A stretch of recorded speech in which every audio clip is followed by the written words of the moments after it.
So we're going to continue with our historical methods, looking at Edythe Ashmore describing working in the upper thoracic region with the head as leverage.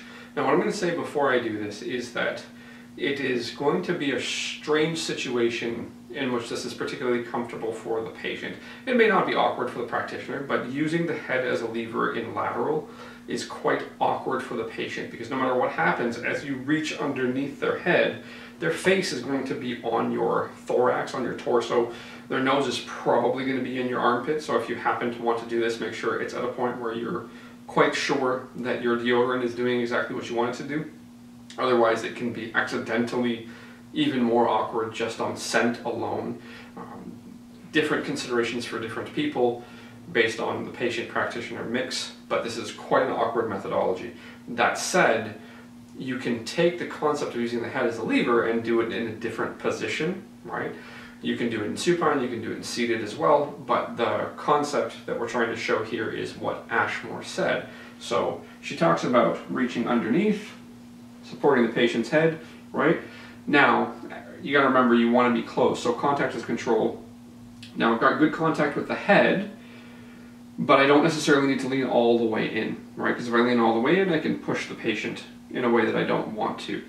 What she does talk about is reaching opposite, right? So you're going to side bend to the top side, but you're reaching opposite to try to basically pull on the SP that you're concerned about, trying to rotate it to the top side.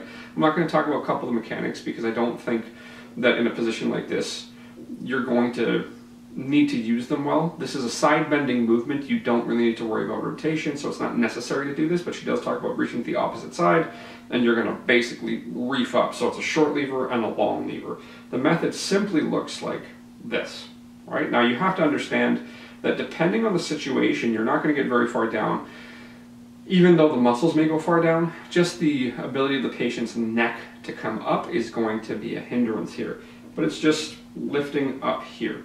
Right, so you're quite hunched, the patient's quite close to you. It's an awkward movement. Now if you just sit up facing the wall, what you can do, I'm not going to come around, but what you can do is use the same concept here. Right, that's literally the same concept. Now the patient's face isn't in my torso, in my armpit. Usually what I would do is I'd stand behind the patient, but just for the purposes of the camera, that's the move. That's literally it, right? So using the head as leverage, so the leverage is coming from the top down, trying to access the upper thoracic vertebrae off of the muscular connections, that can be done in supine as well, but Ashmore showed it in lateral. So we show it in lateral, but we also show that the concept is exactly the same in other positions.